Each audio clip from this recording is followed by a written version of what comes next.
Hi everyone. Now we are in chapter 4. In this chapter, we're going to talk about the ethic and social responsibility in international business. But before we start in this chapter, I would like to talk about the globalizations as we discussed in chapter 1. Globalizations offers business, employers, and entrepreneurs a lot of opportunity to seek new market, also broaden their product lines and lower their cost of productions, and also introduce the new product and new way of doing business can bring major improvement into the life of the world's poorest people. But globalizations also present international business, which is new challenges, such as the need to define appropriate ethical standards and to operate in socially responsible manner in all the market and countries in which the firm does business. So these are what I was saying, that the international business should be responsible for the ethical standard and social responsibility, why we need to study in this chapter. So in this chapter, we're going to talk about with the nature of the ethics, also discuss on the ethic in cross-cultural and international context, and we're going to identify the key elements in managing ethical behavior across border, and then discuss about the social responsibility in cross-cultural and international context.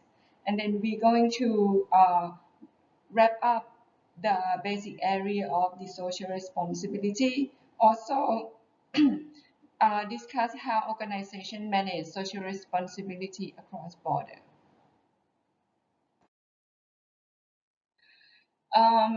The fundamental reason for the existence of the business is to create value, usually in the form of a profit for its owners.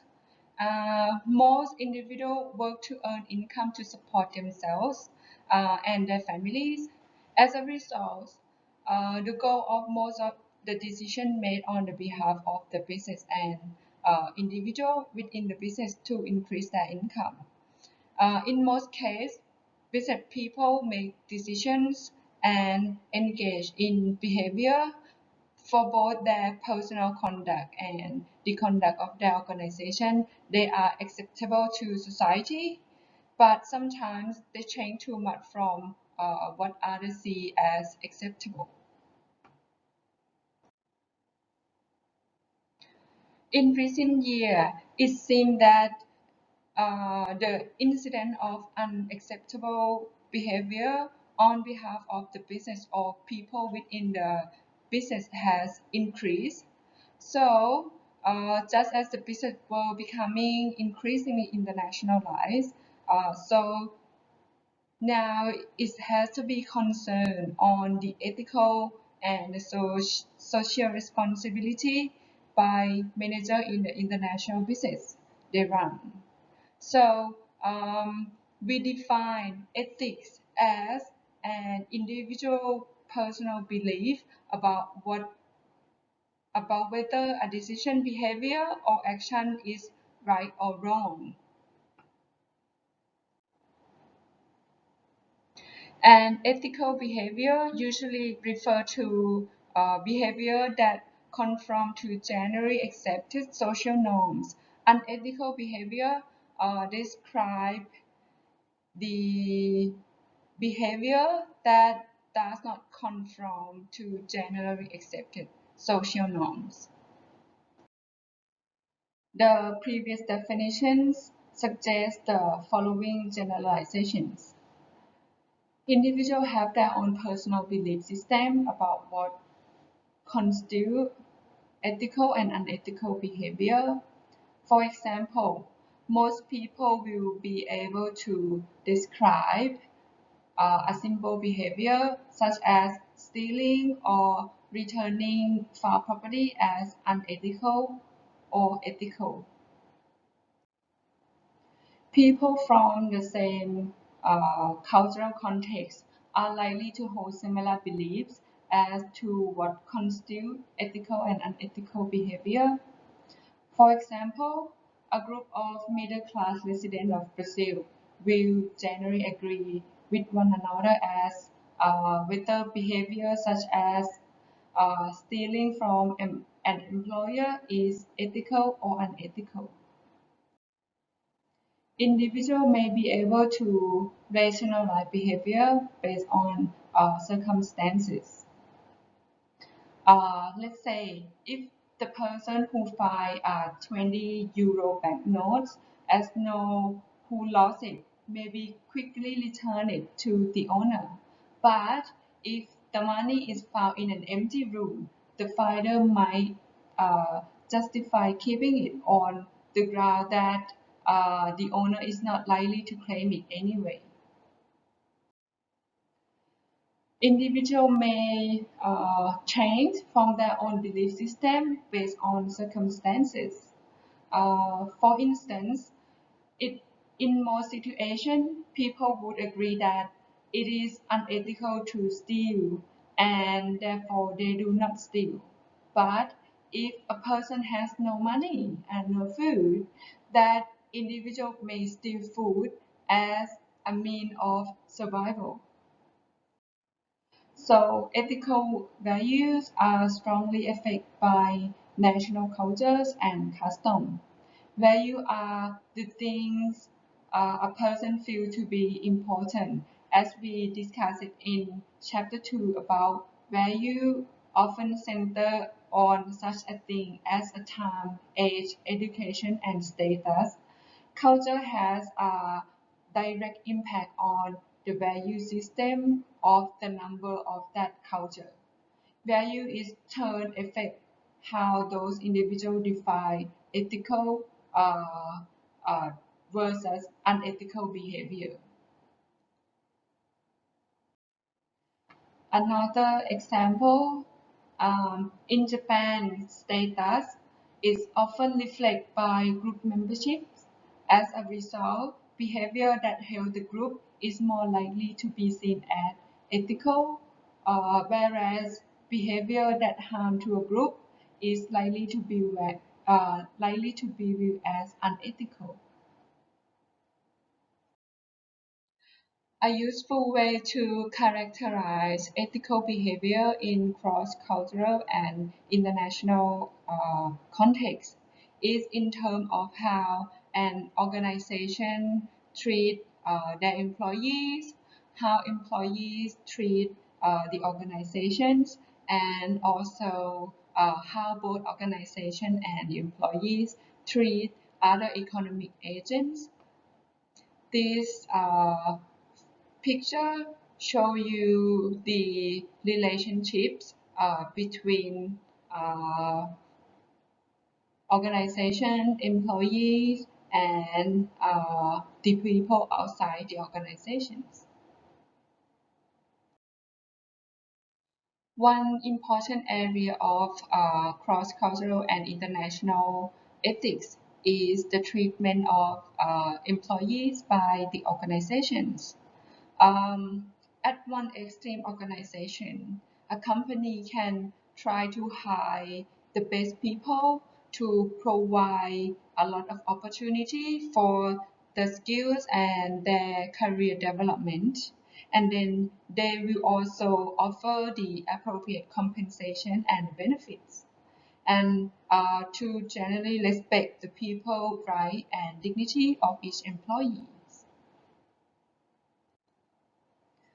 At the other extreme organizations, a firm can hire using prejudicial or preferential criteria, can internationally limit the development opportunities, they only provide a minimum compensation allowable, and then treat the employee with little regard to their personal dignity. In practice, the area most susceptible to ethical variation, including hiring and firing practices, uh, wages and working conditions, and also the employee privacy and respect. Several ethical issues also relate to how employees treat the organization. The central ethical issue in this relationship include the conflict of interest, secrecy and confidentiality, and the last one is the honesty. A conflict of interest happens when a decision potentially benefits the individual to the possible detriment of the organization. Ethical perception of the importance of conflict of interest vary from culture to culture. Consider the simple example of a supplier offering a gift to the company employee. Some companies believe that such a gift can create conflict of interest. They fear that the employee will begin to favor the supplier that offers the best gift rather than the supplier whose product is best for the firm. So to guard against such a danger that's going to happen in the company, many companies have a policy that forbids their buyer from accepting gifts from suppliers. Next one, disclosure company secrets is viewed as unethical in some countries, but not in another.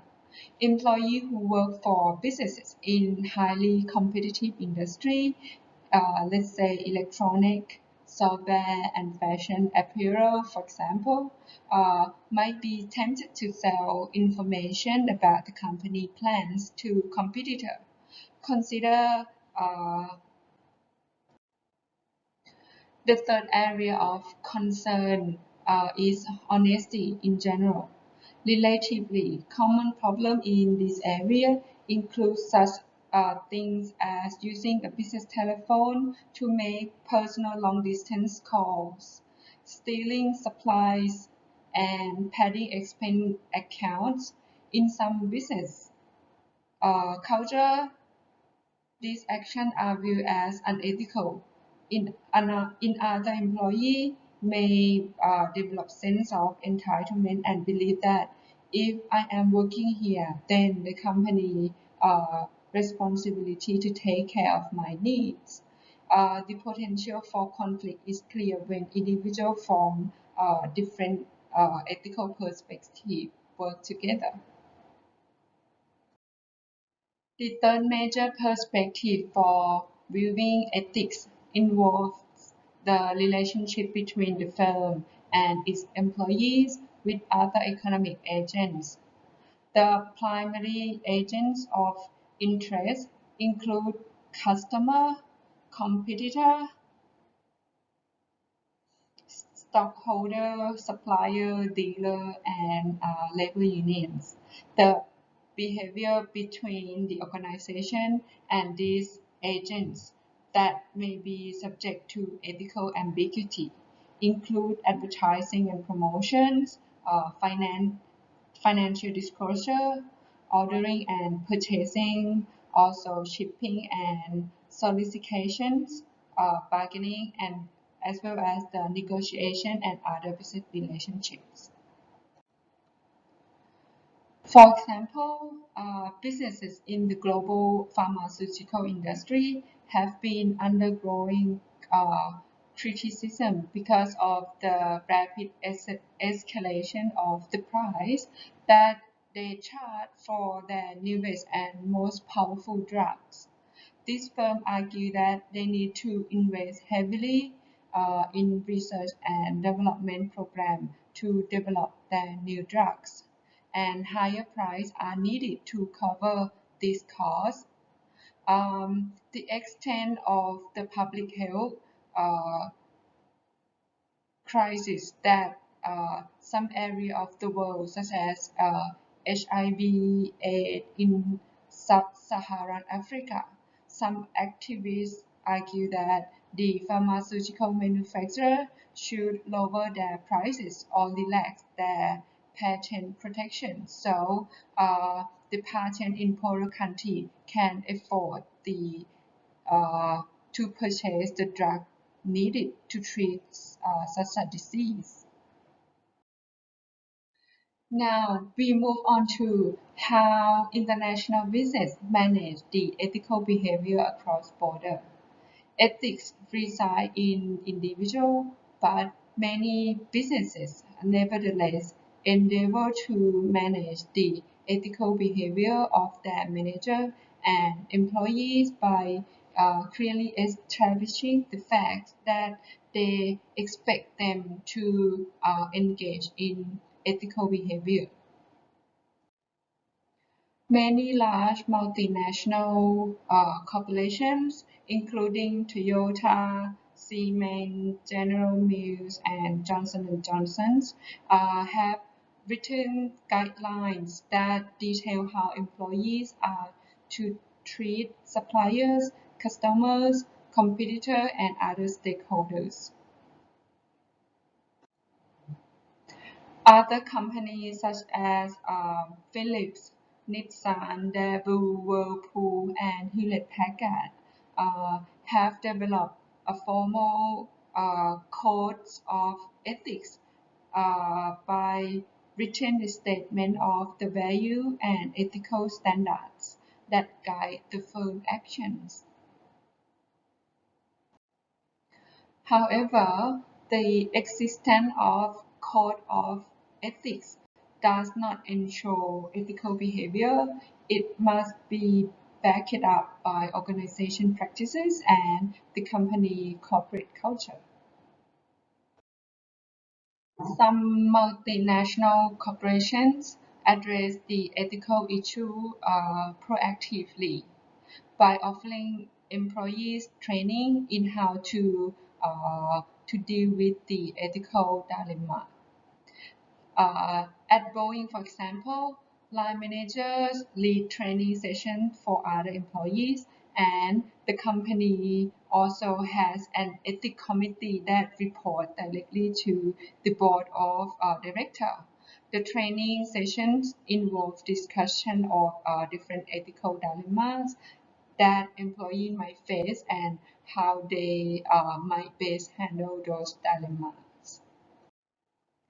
Again, one decision of international companies is whether to make ethics training globally consistent, or they can tailor to local contexts.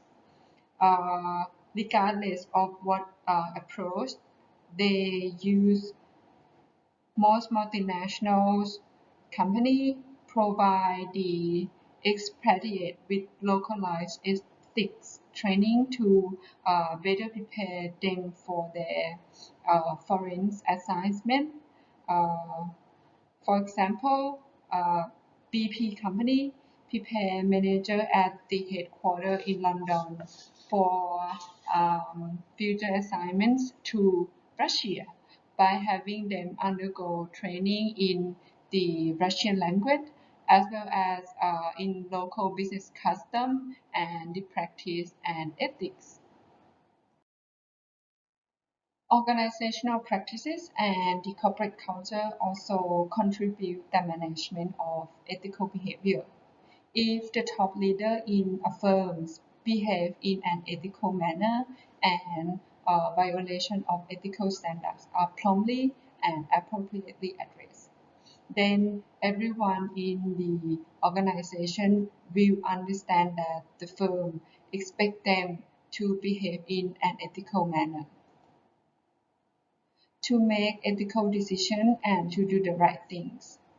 But if the top leader appear to ignore the unethical behavior, then the opposite message is being sent.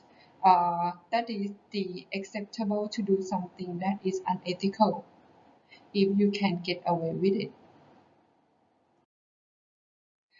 As we have discussed about ethics in business related to individual managers and other employees and their decision and behaviors, Organizations themselves do not have ethics, but do relate to their environment in ways that often involve ethical dilemmas and decisions by individuals within the organizations. These situations are generally referred to the context of the corporate social responsibility. The corporate social responsibility, or CSR, is the set of obligations a corporation undertake to protect and enhance the society in which it functions.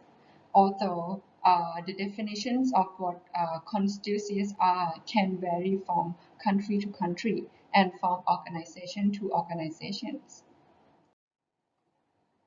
The most commonly useful framework for defining CSR is the triple bottom line. The notion that corporate must consider and balance three objectives in formulating and implementing their strategies and decisions: fulfilling their economic mission, delivering profit for their shareholders, and creating the value for uh, their stakeholders, protecting the national environment, enhance the general welfare of the society. All of that I have explained it. Some experts give this statement of the triple bottom line as the consideration of people, planet, and profits. In the traditional shareholder model of corporations, a firm goal is to maximize the after-tax present discounted value of the profits flowing over time to shareholders. This is not an easy task in a highly competitive global economy. Firms can earn profit only by making the product that consumers are willing to buy at the price they are willing to pay. Moreover, they are pressured by their industry rivals to produce these products while using as few as society scarce resources as possible. However, in the past several decades, the stakeholder model of the corporations has gained the prominence, which has made the task of delivering value to shareholders even more complex. Advocates of the stakeholder model argued that firms need to consider the interests of other stakeholders as well as shareholders in reaching the decisions.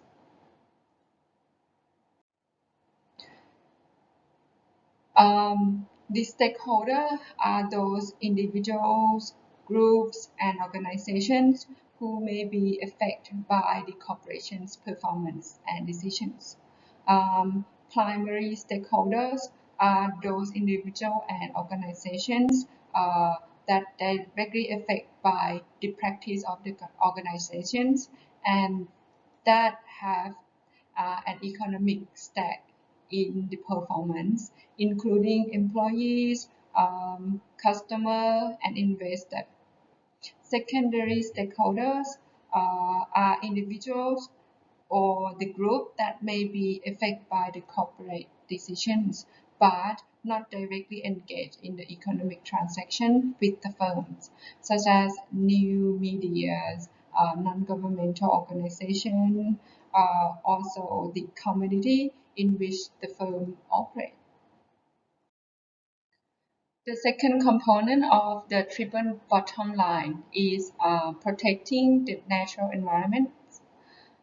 Most nations have laws striving to protect and improve the quality of their waters, lands, and also air. In some countries, enforcement of this law is unfortunately weak or lacking. The companies sometimes view that following the law, no more no less, fulfill their obligation to national environment. Fortunately, in many instances, companies themselves have become more socially responsible in their treatment of the environment. Companies need to also develop the economic feasibility way to reduce acid rain and also the global warming to avoid depleting the ozone layer and to create an alternative methods of handling sewage, hazardous waste, and also the ordinary garbage. The Internet is also seen as the potentially playing an important role in resource conservation because many e-commerce business and transactions reduce both energy costs and pollutions. Some people believe that in addition to treating their stakeholder and the environment responsibility, business organization also should promote the general welfare of society. Example including making the contribution to charity, philanthropic organizations, not-for-profit foundations and associations, also supporting the museums, symphonies, and the public radio and televisions, as well as taking a role in improving public health and education. Some people also believe that the corporation should act even more broadly to correct the political or social inequality that exists in the world. With the attempts to manage ethical conduct, businesses usually make some effort to actively address social responsibility. The basic approach they adopt shapes how they manage issues of compliance, the informal dimension of social responsibility, and the evaluation of their social responsibility effort. Firms generally adopt one of the four different basic approaches to social responsibility. The four stances as shown in the figure fall along a continuum ranging from the lowest to the highest degree of social responsibility practices. Organizations that take an obstructionist stance to social responsibility usually do as little as possible to address the social or environmental problem. When they cross the ethical or legal line that separate acceptable from unacceptable practices, they typically respond is to deny or avoid accepting responsibility for their actions. With the defensive stance, an organization will do everything that is required of it legally, but nothing more.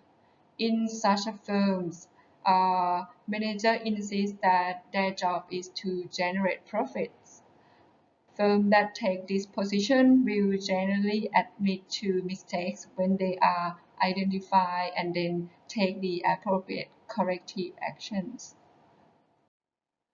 A firm that adopts an accommodative stance meets its legal and ethical requirements, but may also go beyond this requirement in selected cases.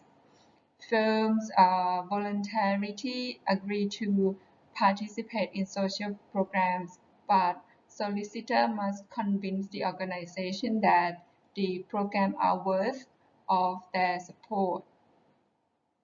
The last one, the highest degree of social responsibility that a firm can exhibit is the proactive stance.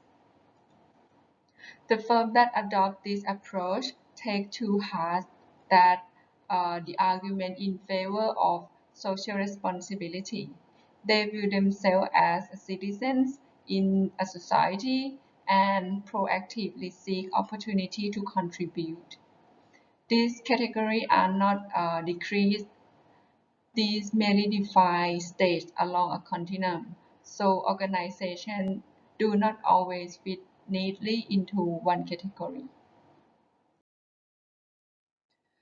The demand for social responsibility placed on contemporary organizations grows stronger every day.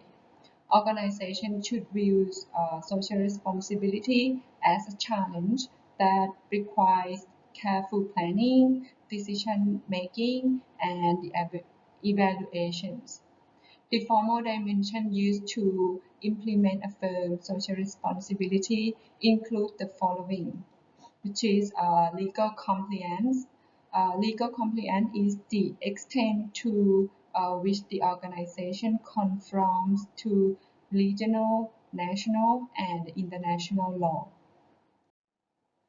Managing legal compliance is generally assigned to the appropriate function managers. The legal department is also likely to contribute to this effort by providing general oversight and answering queries from manager. Another dimension is called ethical compliance. Ethical compliance is the extent to which the number of the organization follow basic ethical and legal standard of their behavior. Organizations have increased their effort in this area by providing training in ethics and developing guidelines and the code of conduct. Many organizations also establish formal ethics committees to review proposals for new projects, evaluate new hiring strategies, also assess a new environmental protection plan, or serve as a peer review panel. Last one is the philanthropic giving. Philanthropic giving is the awarding of funds or gifts to charity or other social programs. Giving across national boundary is becoming more common. In this age of cutbacks, however, many corporations have had to limit their charitable gifts over the past several years as they continue to trim their own budget. In addition to these formal dimensions for managing social responsibility, there are also informal dimensions. These include leadership, organization culture, and how the organization responds to whistleblowers. Each of them helps to shape and define people's perception of organization stance on social responsibility. Leadership practices and organization culture can go a long way toward defining the social responsibility stance an organization and its member will adopt. Whereas whistleblowing is the disclosure by an employee of illegal or unethical conduct on the part of others within the organization. How an organization responds to this practice often indicates its stand toward social responsibility. Many organizations, however, welcome the contribution of whistleblowers. A person who observes or questionable behavior typically first report the incident to his or her boss. If nothing is done, the whistleblower may then inform a higher level manager or an ethics committee if it exists in their company. Eventually, the person may have to go to a regulatory agency or even in the media to be heard. Not surprisingly, attitude toward whistleblowing are affected by culture because of the traditional strong attachment of the individual to the organization in Japan. For example, whistleblower is often viewed as an act of betrayal rather than one of the integrity. Any organization that is serious about the social responsibility must ensure that its efforts are producing the desired benefit. Essentially, this requires applying the concept of control to social responsibility. Many organizations now require current and new employees to read their guideline or code of ethics and then sign a statement agreeing to abide by it.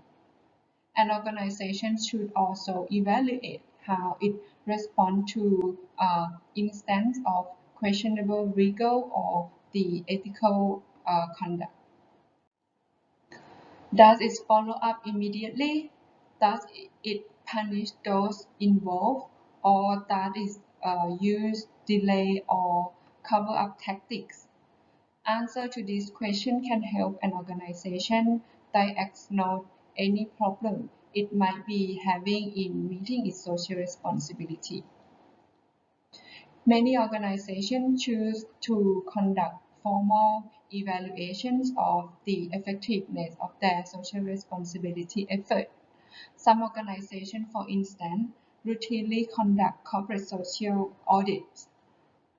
Corporate social audit is a formal and thorough analysis of the effectiveness of the firm's social performance. Another challenge facing corporations in establishing their policy through CSR is that the role of the corporation in the society vary across countries. Multinational corporations are continually attempting to find a balance between the role and the behavior expected by their home government and those expected by the host government in the country in which they operate. This is particularly complex in the case of corporate social responsibility because corporations play very different roles in the political process of individual countries. Indeed, companies are often criticized both for too much and not enough involvement in local politics.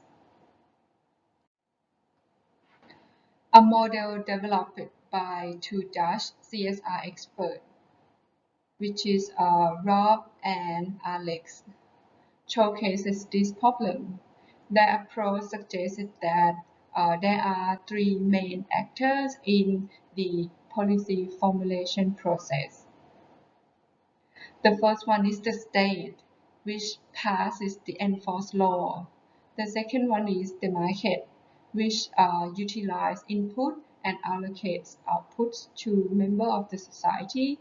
And the last one is the civil society, which is including church, charitable organization, labor unions, NGO, and so on. The interplay among these three actors establish public policy and the norm of the social interaction, including, of course, acceptable business behavior, as is the case with culture. However, these social norms vary from country to country. Rob and Alex model also develops the stereotype behavior in three regions of the world. The first one called the Anglo-Saxon approach. Um, this is the view that the state, the market, and the civil society are separate, competitive, and antagonistic. The relationship between these three actors is different in Asia. Many Asian countries, such as Japan, Korea, China, and Indonesia, come to mind, rely on close cooperation between the private sector and the government. In the European Union, particularly in the continental European countries such as Austria, Germany, France, and the Netherlands, the three actors have much more cooperative way of working with one another. There have been many attempts to mandate and regulate ethical and social responsibility behavior by business people and businesses. A detailed analysis of the law and the regulation is beyond the scope of this discussion. However, we will describe a few of the more important and representative regulations for the ethic and the social responsibility. The Foreign Corrupt Practice Act, or FCPA, was passed by the United Nations Congress in 1977. It prohibits the U.S. firm or their employees and agents from bribing any foreign government official to influence his or her action to gain or retain their business. In 2010, the British government passed the Bribery Act, like the FCPA. It applies to transactions involving the government officials. Unlike the FCPA, the Bribery Act also applies to transactions between two businesses, and it outlaws facilitation payment.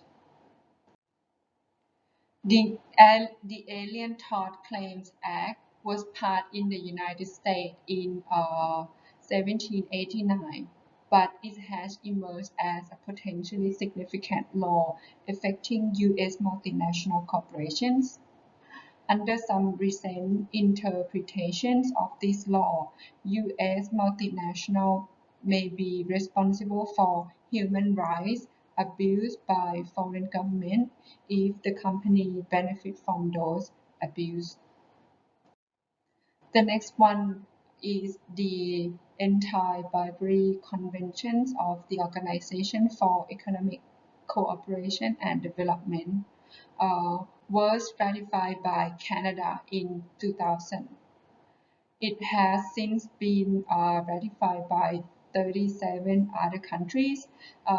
It counterparts mandate jail time for those convicted of paying bribes.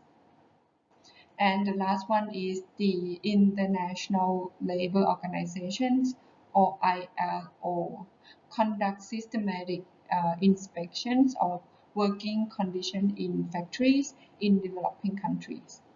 These independent inspection mechanisms helps allay concern from consumer activist groups. Factory owners are also finding the regular ILO inspection promote new business relationship with multinational corporations. Okay, after you study through the video clip, I would like you to read through the review questions of this chapter, and then do you have any questions? You can post it on the e-learning. Also, after you finish this chapter, I have post study quiz for you with 10 questions. There are the multiple choice, so I would like you to try to study very hard and then answer that questions to check that how you going with the study by yourself in online program in from this chapter. Okay, I hope you going well with this chapter, and I'll see you the next chapter.